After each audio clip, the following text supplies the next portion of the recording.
Komik jadul Indonesia, karya Teguh Santosa, dalam kisah Mahesa Rani dalam episode yang ketiga dengan judul Sepasang Garuda dari Kudadu. Bagian ke-1. Pamor Kerajaan Singasari kian suram setelah serangan Jayakatwang dari Kediri. Itu terjadi tahun 1292 Masehi. Peristiwa ini tersurat dalam prasasti Kudadu yang menyebutkan sebagai pengkhianatan sangat keji terhadap sahabat.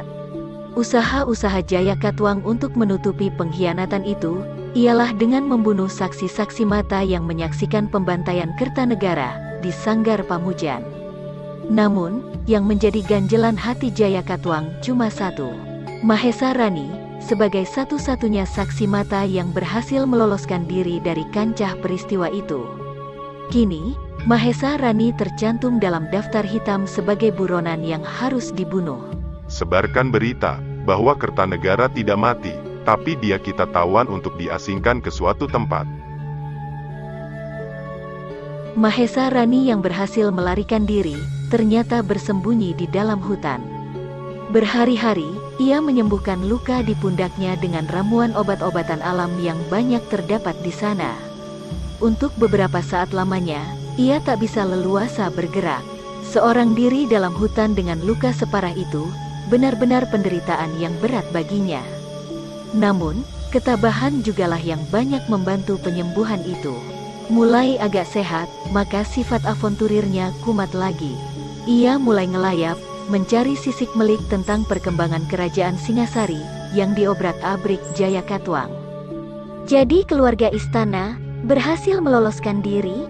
Aku ingin tahu keadaan mereka. Dendamku belum surut, meskipun harus kulimpaskan kepada keturunan Baginda Kertanegara. Tapi untuk mendapatkan sisik melik tempat persembunyian keluarga istana yang berhasil melarikan diri, benar-benar seperti mencari jarum dalam tumpukan jerami. Tapi akhirnya Mahesa Rani mendengar kabar selentingan, bahwa di desa Kudadu ada seorang kesatria sedang menghimpun orang-orang kuat, kesatria-kesatria, dan para pendekar. Tak salah lagi, pasti merekalah yang berada di sana. Mereka dihimpun oleh Raden Wijaya, yang dulu ku ketahui sebagai calon menantu Baginda Kertanegara. Tiba-tiba, perasaan Mahesa Rani jadi romantis.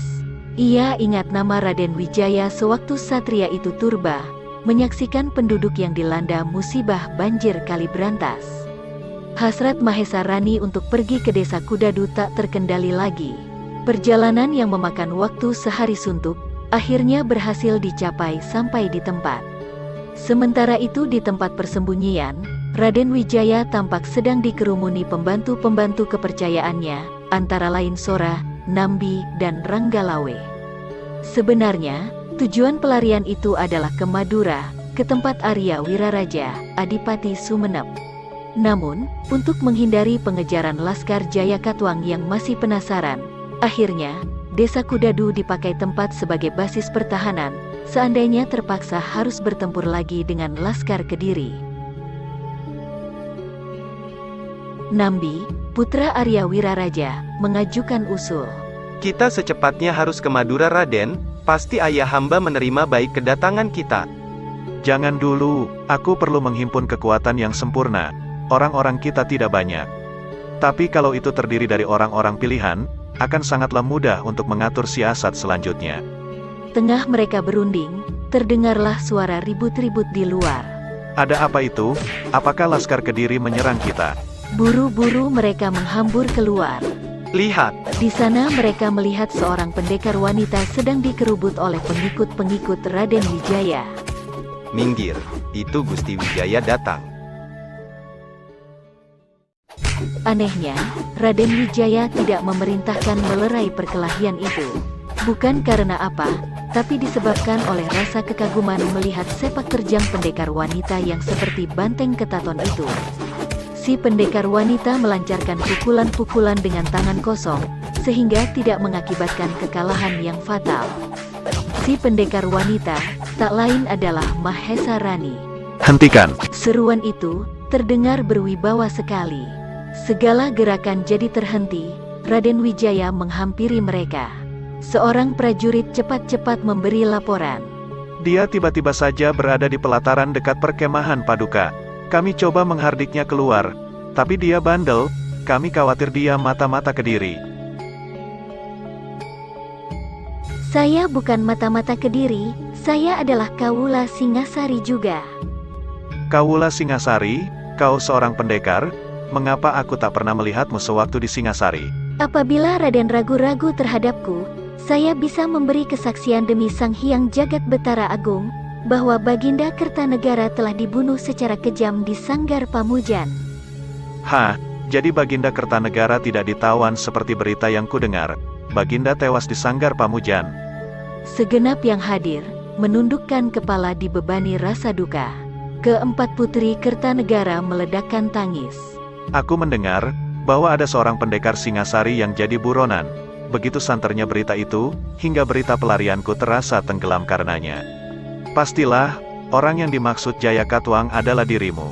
Ucapan Raden tidak salah, karena sayalah satu-satunya saksi mata yang masih hidup menyaksikan peristiwa itu.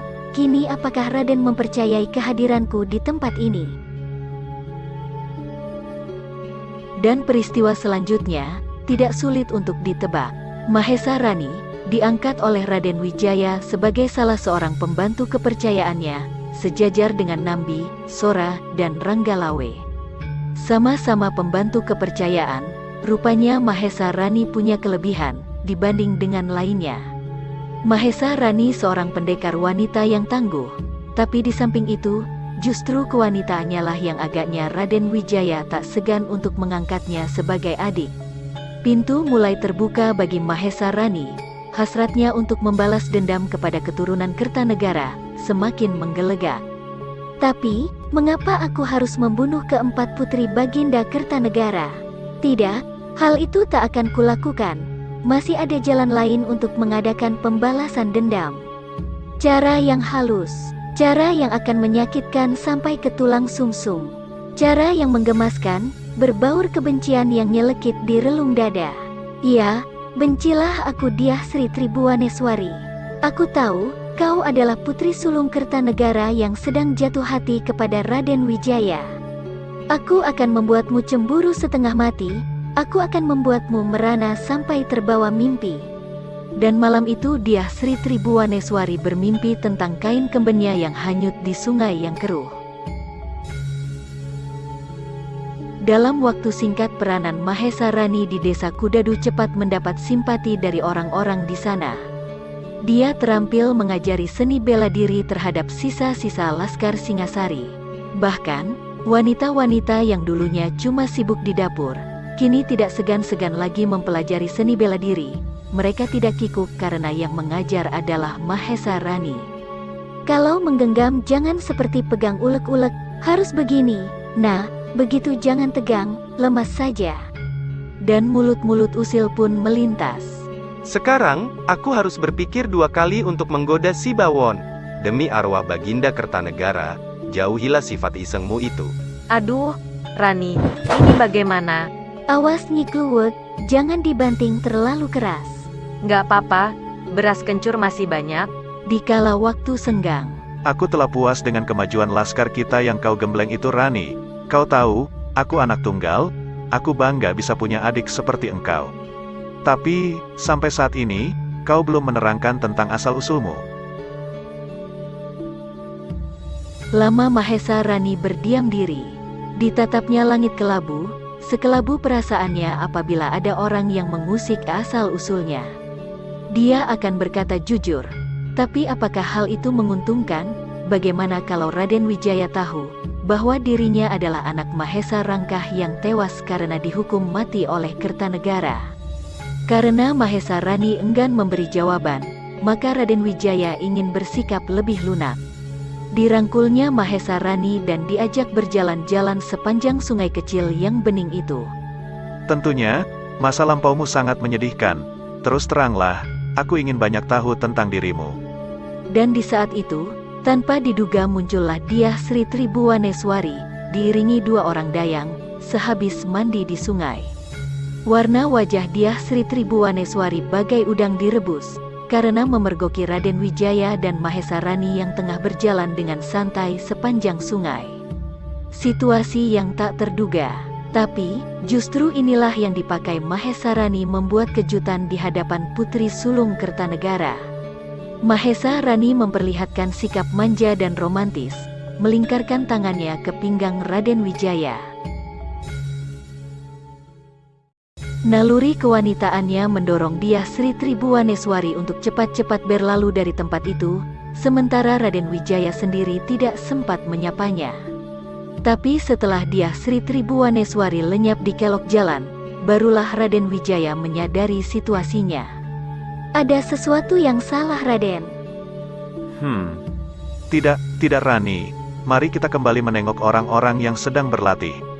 Di malam hari, Dyah Sri Tribuaneswari tidak keluar kamar sejak sore. Makan malam tidak disentuhnya. Ketiga adiknya heran, tapi tak berani menegur. Taktik Mahesa Rani mengena sasaran, melesat bagai anak panah menembus jantungnya. Kecemburuan yang meluap, kebencian yang tak menentu alang ujurnya bersemi di sanubari. Hari-hari berikutnya membuat hati Dyah Sri Tribuaneswari semakin pedih saja. Sikap-sikap Mahesa Rani yang akrab dengan Raden Wijaya, bagai sayatan sembilu mengiris hatinya. Tapi, gejala kecemburuan ini tak banyak mendapat perhatian dari Raden Wijaya yang sibuk menangani tugasnya. Sampai akhirnya, pada suatu senja, Mahesa Rani datang menemui Dyah Sri Tribuaneswari. Ada apa? Tampaknya begitu penting kau datang menemuiku. Saya menawarkan kesempatan kepada putri untuk berlatih bela diri. Apakah itu penting? Kau kira aku ini siapa? Saya tahu, Dyah Putri adalah putri Baginda Kertanegara. Sebagai putri raja, aku tak memerlukan hal itu. Aku bisa mengupah orang untuk melindungiku. Ya, semasa Singasari masih jaya, sekarang keadaannya sudah lain. Apakah engkau datang untuk memperolok-olokku karena engkau merasa punya banyak kelebihan? Kau seorang wanita, tapi kegesitanmu bagai laki-laki, dan itu kau pakai kedok untuk berdekat-dekat dengan Raden Wijaya. Oh, betapa nistanya tindak tandukmu, Rani.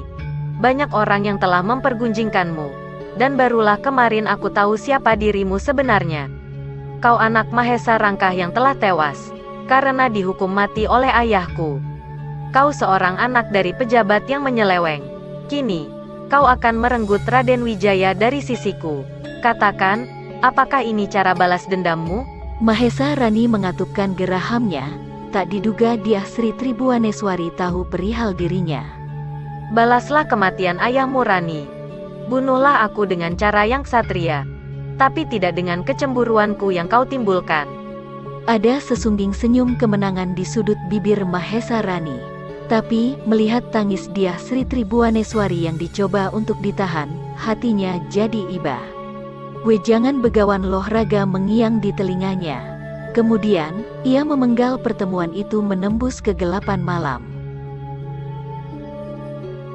Esok harinya, seperti yang telah direncanakan, maka Raden Wijaya beserta segenap pengikutnya berangkat ke Madura untuk menemui Arya Wiraraja. Tapi hari itu pula, semua orang dibikin sibuk, karena Mahesa Rani sejak pagi tak terlihat batang hidungnya. Usaha mencarinya sia-sia, Mahesa Rani telah pergi tanpa meninggalkan jejak. Kuharap Raden tidak membatalkan keberangkatan ini, karena tiadanya dia. Terus terang, saya jadi ragu akan kesetiaannya kepada perjuangan kita.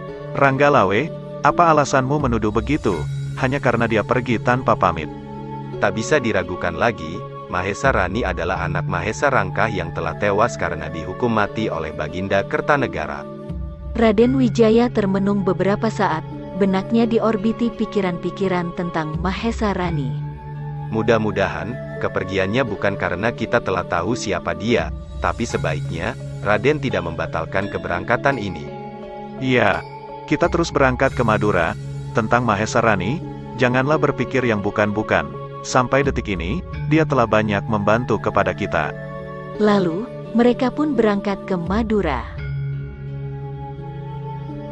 Perihal runtuhnya kerajaan Singasari, sebenarnya telah didengar oleh Adipati Sumenep, Arya Wiraraja.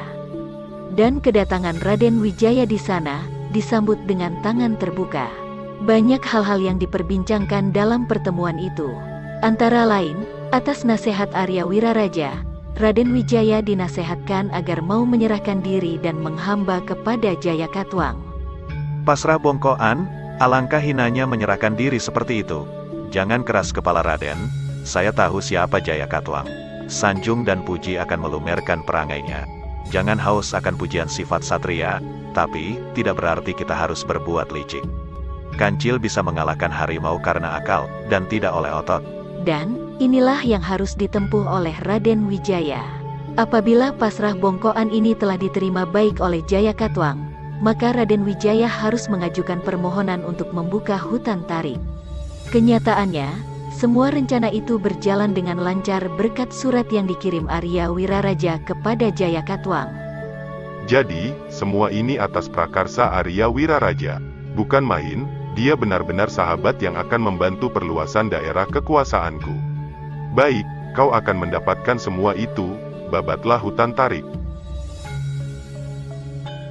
Babat alas tarik segera dilaksanakan oleh Raden Wijaya dengan mendapat bantuan orang-orang Madura yang dikirim oleh Arya Wiraraja. Semua berjalan dengan lancar, dan hutan tarik pun berhasil dibuka, yang kemudian menyerap banyak penduduk untuk bermukim di sana. Letaknya sangat strategis, di tepi Kali Brantas, yang kemudian dikukuhkan dengan nama Majapahit. Dan selama itu pula, persiapan-persiapan lain terus ditingkatkan secara rahasia, yakni memperbanyak jumlah kekuatan perang untuk menggempur Jayakatwang. Berbincang tentang kekuatan tempur, maka pikiran Raden Wijaya menerawang kepada Mahesa Rani yang tak diketahui pemukimannya. Hampir saja Raden Wijaya terhanyut oleh perasaan ini, kalau saja Dyah Sri Tribuaneswari tidak cepat menyadari situasinya untuk selalu tampil di sisinya. Ya, siapa yang berhak menjadi Parameswari kalau bukan Dyah Sri Tribuaneswari? Tapi melihat Raden Wijaya yang sering termenung sendirian, Dyah Sri Tribuaneswari pun kadang-kadang keselomot rasa cemburu. Mungkinkah Raden Wijaya yang termenung ini sedang memikirkan tugas, ataukah berpikir tentang perasaan yang lain? Bersambung ke bagian 2.